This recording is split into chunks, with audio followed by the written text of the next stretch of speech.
India की heat wave अब सिर्फ टेम्परेचर्स नहीं, पावर स्टॉक्स को भी हीट अप कर रही है। Tata power versus Adani power, who is leading the race? Also India E20 से आगे बढ़कर अब 100% एथेनॉल फ्यूल की बात कर रहा है, लेकिन क्या ये प्रैक्टिकल है?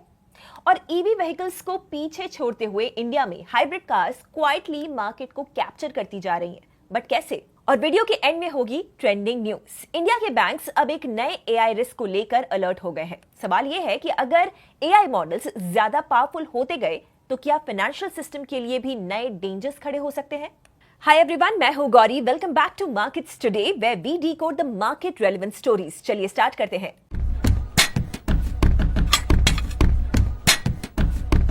इंडिया में टेम्परेचर स्पाइक होना शुरू हो चुका है और इसका इंपैक्ट स्टॉक मार्केट में भी क्लियरली विजिबल है। आईएमडी ने मल्टीपल रीजन्स के लिए हीट वेव अलर्ट इशू किया है। फोरकास्ट के मुताबिक नॉर्थ वेस्ट इंडिया में टेम्परेचर्स अगले कुछ दिनों में 2 से 4 डिग्री सेल्सियस तक बढ़ सकते हैं और नॉर्थ इंडिया के कुछ पार्ट्स में severe heat wave conditions expected हैं।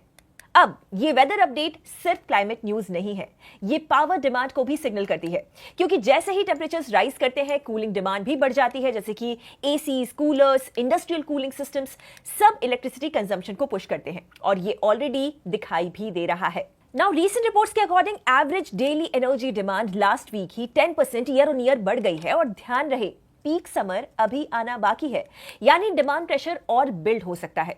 और इस बार एक और फैक्टर है जो कि सिचुएशन को और ज्यादा इंटेंस बना रहा है, एल नीनो।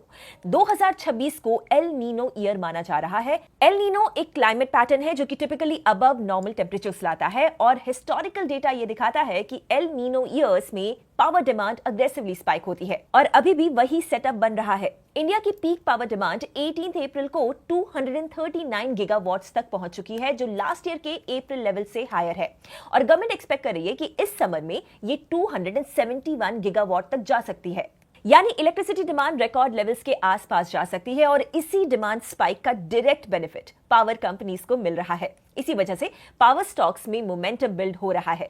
अडानी पावर और टाटा पावर दोनों स्टॉक्स में रीसेंट रैली देखने को मिली है। अडानी पावर का स्टॉक सिर्फ अप्रैल में 42% से ज्यादा रैली कर चुका है और इस रैली के पीछे ऑपरेशनल लेवरेज का लॉजिक भी स्ट्रांग है।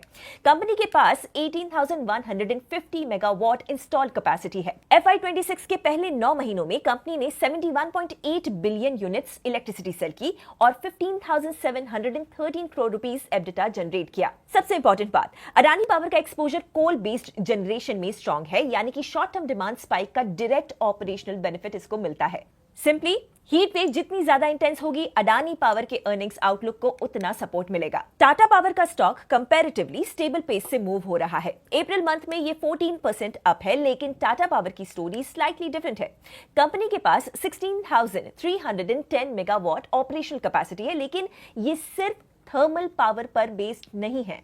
इनका business model thermal generation, renewable energy, rooftop solar और क्लीन एनर्जी पाइपलाइन सब कुछ कवर करता है, यानी टाटा पावर का मोट सिर्फ करंट हीट वेव तक लिमिटेड नहीं है, ये ब्रॉडर एनर्जी ट्रांजिशन थीम से भी अलाइंड है। मतलब अगर शॉर्ट टर्म डिमांड सर्ज होती है तो इनका थर्मल पोर्टफोलियो बेनिफिट करेगा और अगर long term clean energy expansion होता रहता है तो रिन्यूएबल साइड भी बेनिफिट करेगा। इसीलिए टाटा पावर को मार्केट एक डाइवर्सिफाइड एनर्जी ट्रांजिशन बेट के फॉर्म में देख रहा है। तो ओवरऑल पिक्चर क्या है? राइजिंग टेम्परेचर्स का मतलब higher electricity demand, stronger plant utilisation, better pricing power and improved earnings visibility, और इसी वजह से पावर स्टॉक्स में मोमेंटम आ रहा है। वैसे आपका एनालिसिस क्या कहता है? पावर स्टॉक्स की रैली अभी शुरू हुई है या heat wave demand already prices में आ चुकी है? लेकिन इंटरेस्टिंगली, जब India short term electricity demand को मैनेज करने की कोशिश कर रहा है, उसी वक्त लॉन्ग टर्म फ्यूल सिक्योरिटी के लिए एक और एम्बिशियस प्लान डिस्कस हो रहा है।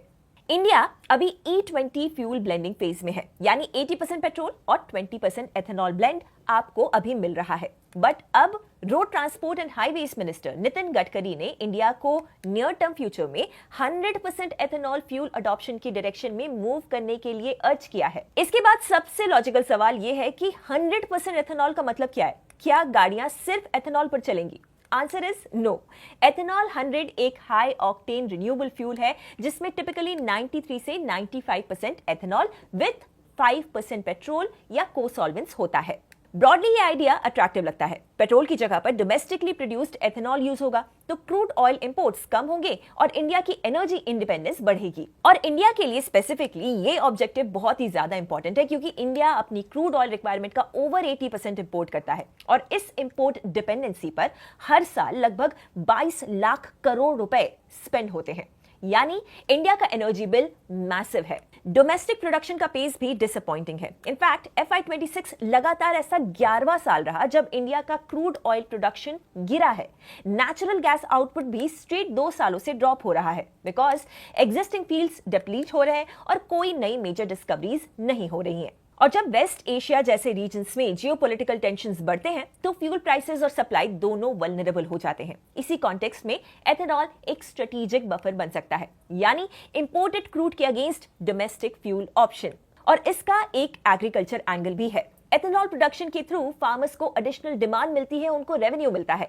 रीसेंट ईयर्स में बायोफ्यूल प्रोग्राम्स के थ्रू लाखों करोड़ रुपए एग्रीकल्चर सेक्टर में फ्लो हुआ है। तो एथेनॉल पुश इंपोर्ट बिल को रिड्यूस कर सकता है, फार्मर्स की इनकम को सपोर्ट कर सकता है और फ्यूल सिक्योरिटी को इंप्रूव कर सकता है। ये सुनने में आइडियल लगता है बट चैलेंज एक्चुअली इंप्लीमेंटेशन का है क्योंकि E100 fuel normal petrol engine में यूज नहीं हो सकता। 100% एथेनॉल के लिए flexi fuel vehicles that is FFVs चाहिए होते हैं। नॉर्मल पेट्रोल इंजन्स एथेनॉल को सेफली हैंडल नहीं करते हैं। एथेनॉल ज्यादा करोसिव होता है, वो रबर पार्ट्स, फ्यूल लाइंस और साथ ही इंजन कंपोनेंट्स को डैमेज भी कर सकता है।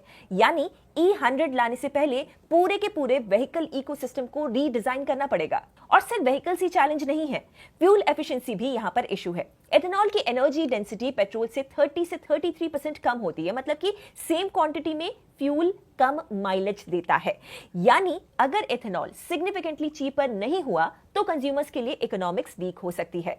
और फिर आता है इंफ्रास्ट्रक्चर चैलेंज। एथेनॉल हाइग्रोस्कोपिक होता है, यानी ये वाटर को अब्सॉर्ब करता है, इसीलिए एग्जिस्टिंग पेट्रोल शॉर्टेज और पाइपलाइन सिस्टम्स एथेनॉल के लिए आइडियल नहीं है। तो E100 अडॉप्शन के लिए चाहिए होगा डेडिकेटेड स्टोरेज, सेपरेट ट्रांसपोर्ट और कंपैटिबल डिस्पेंसिंग सिस्टम्स, यानी नेशन वाइड इंफ्रास्ट्रक्चर का ओवरहॉल। और सबसे सेंसिटिव इशू है फूड वर्सेस फ्यूल। इंडिया में एथेनॉल मोस्टली शुगरकेन, राइस और मेज से बनता है। अगर ये क्रॉप्स फ्यूल प्रोडक्शन की तरफ डाइवर्ट होने लगते हैं तो फूड सप्लाई और फूड प्राइसेस इंपैक्ट हो सकते हैं। ऑलरेडी मेज प्रोडक्शन का सिग्निफिकेंट शेयर एथेनॉल की तरफ शिफ्ट हो रहा है, जिसका effect live stock feed prices पर पड़ रहा है। और शुगर केन का इशू और भी ज्यादा सीरियस है क्योंकि sugarcane water intensive crop है। 1 लीटर एथेनॉल प्रोड्यूस करने के लिए 2000 से 3000 लीटर पानी लग सकता है। यानी फ्यूल सिक्योरिटी के बदले वाटर स्ट्रेस भी इंडिया में इंक्रीज हो सकता है। तो E100 सिर्फ एक फ्यूल ट्रांजिशन नहीं है, ये एग्रीकल्चर, इंफ्रास्ट्रक्चर, ऑटोमोबाइल और एनवायरमेंट 4 इकोसिस्टम्स का साइमल्टेनियस रीडिजाइन हो सकता है। और इंडिया अभी उस ट्रांजिशन के इन्फ्लेक्शन पॉइंट पर खड़ा है। विजन यहां पर क्लियर है, एनर्जी इंडिपेंडेंस, लेकिन एग्जीक्यूशन चैलेंजेस इक्वली बड़े हैं। वैसे आपको क्या लगता है, क्या India realistically 100% ethanol fuel adopt कर सकता है या ये आइडिया प्रैक्टिकल से ज्यादा पॉलिटिकल लगता है? वैसे जब कंज्यूमर्स फ्यूल ट्रांजिशन के लिए रेडी नहीं होते हैं तब मार्केट एक ब्रिज सोल्यूशन चूज करता है और ऑटो सेक्टर में अब वही हो रहा है। हाइब्रिड्स ईवी को पीछे छोड़ रहे हैं and big car makers are tracking it closely.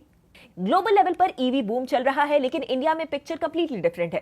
Latest estimates के हिसाब से FY27 तक hybrid cars total car sales का 10% शेयर ले सकती हैं, जबकि ईवीज का शेयर सिर्फ 5% के आसपास एक्सपेक्टेड है। यानी इंडिया में हाइब्रिड अडॉप्शन ईवी अडॉप्शन से डबल पेस पर चल रहा है।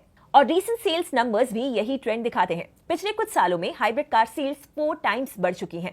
FY20 में लगभग 98,000 यूनिट्स थी, FY26 में ये 3.6 लाख यूनिट्स के आसपास पहुंच गई। कंपैरिजन के लिए FY26 में ईवी सेल्स 1.3 लाख यूनिट्स थी। यानी हाइब्रिड्स फास्टर ग्रो कर रहे हैं और एब्सोल्यूट नंबर्स में भी ईवी से आगे हैं। और इंटरेस्टिंग बात यह है कि मार्केट में हाइब्रिड मॉडल्स सिर्फ 8 के आसपास है, जबकि ईवी मॉडल्स ओवर 40 अवेलेबल हैं। फिर भी हाइब्रिड अडॉप्शन ज्यादा है। क्यों? कन्वीनियंस। हाइब्रिड कार्स एक ब्रिज टेक्नोलॉजी है। लो स्पीड्स और शॉर्ट डिस्टेंसेस के लिए ये इलेक्ट्रिक मोड में चल सकती हैं, जिससे माइलेज इंप्रूव होता है और जरूरत पड़ने पे you can switch to petrol. और साथ ही चार्जिंग इंफ्रास्ट्रक्चर की भी टेंशन नहीं होती है, इसे आप नॉर्मल पेट्रोल पंप पर रिफ्यूल कर सकते हैं। यानी हाइब्रिड कंज्यूमर्स को बेटर एफिशिएंसी देता है बट चार्जिंग एंजाइटी नहीं देता। इन अ नटशेल, ईवीज के बेनिफिट्स विदाउट ईवी के बिगेस्ट ड्रॉबैक्स, और इंडिया जैसे प्राइस सेंसिटिव मार्केट में यही विनिंग प्रोपोजिशन है। जो कंज्यूमर्स पहले माइलेज के लिए डीजल को चूज करते थे वो अब हाइब्रिड्स की तरफ शिफ्ट हो रहे हैं, क्योंकि ईवीज के साथ अभी भी बहुत सारे कंसर्न्स हैं। चार्जिंग इंफ्रास्ट्रक्चर लिमिटेड है, रेंज एंजाइटी होती है, चार्जिंग टाइम काफी लंबा होता है एंड रीसेल वैल्यू पर बड़ा सा क्वेश्चन मार्क बना होता है। हेंस हाइब्रिड्स का अडॉप्शन फास्टर है। अब इस ट्रेंड ने कार मेकर्स के बीच में एक नई वॉर स्टार्ट कर दी है। Let's look at the numbers. Toyota और मारुति सुजुकी हाइब्रिड सेगमेंट में क्लियर लीडर्स हैं। मारुति सुजुकी ने FY26 में 18 लाख से ज्यादा कार सेल की, जिनमें ओवर 20,000 हाइब्रिड्स थे। टोयोटा किर्लोस्कर ने भी ओवर 90,000 स्ट्रॉन्ग हाइब्रिड सेल किए। दूसरी तरफ ईवी मार्केट ग्लोबली टेस्ला और BYD डोमिनेट करते हैं, बट इंडिया में इनकी प्रेजेंस लिमिटेड है। इंडिया की ईवी रेस अभी टाटा मोटर्स और महिंद्रा एंड महिंद्रा लीड कर रहे हैं। अब नेक्स्ट 12 महीने काफी ज्यादा इंटरेस्टिंग हो सकते हैं, बिकॉज अब हाइब्रिड लॉन्चेस और एक्सेलरेट हो सकते हैं। Hyundai हो, किया हो, रेनॉल्ट हो, होंडा हो, सब हाइब्रिड लॉन्चेस की प्लानिंग में है। ध्यान से देखें तो इंडिया का ऑटो मार्केट एक क्लियर सिग्नल दे रहा है। कंज्यूमर्स डायरेक्ट ईवी जंप के लिए अभी रेडी नहीं है। वो स्टेप बाय स्टेप ट्रांजिशन को प्रेफर कर रहे हैं, और उस ट्रांजिशन का ब्रिज है हाइब्रिड व्हीकल्स। वैसे अगर आप आज कार खरीद रहे होते तो क्या चूज करते, ईवी या फिर हाइब्रिड? चलिए अब बात करते हैं ट्रेंडिंग न्यूज की। सो रिपोर्ट्स के according reserve bank of India global regulators और बैंक्स के साथ मिलकर मिथोस जैसे एडवांस्ड एआई मॉडल्स के रिस्क्स को रिव्यू कर रहा है। कंसर्न यह है कि increasingly autonomous AI systems financial stability और साइबर सिक्योरिटी दोनों के लिए नए थ्रेट्स क्रिएट कर सकते हैं। रॉयटर्स की रिपोर्ट के मुताबिक रेगुलेटर्स का फोकस स्पेशली इस बात पर है कि अगर एआई बैंकिंग सिस्टम्स, वर्कफ्लोज और फ्रॉड डिटेक्शन या डिसीजन मेकिंग में डीपली इंटीग्रेट हो जाता है तो उनकी फेलियर्स या मिसयूज सिस्टमैटिक रिस्क भी क्रिएट कर सकते हैं। इंडियन बैंक्स अभी एआई अडॉप्शन को पुश कर रहे हैं, बट रेगुलेटर्स ये इंश्योर करना चाहते हैं कि स्पीड के साथ सेफगार्ड्स भी हो। क्या आप इस स्टोरी के बारे में और जानना चाहते हैं? If yes, then comment AI and I will cover it. तो बताइए, आज की तीनों स्टोरीज में से सबसे बड़ा लॉन्ग टर्म ट्रेंड आपको कौन सा लगता है? पावर डिमांड, एथेनॉल ट्रांजिशन या hybrid cars? Let me know in the comments, and I will see you in the next video of Markets Today. Investment in securities market are subject to market risks. Read all the related documents carefully before investing.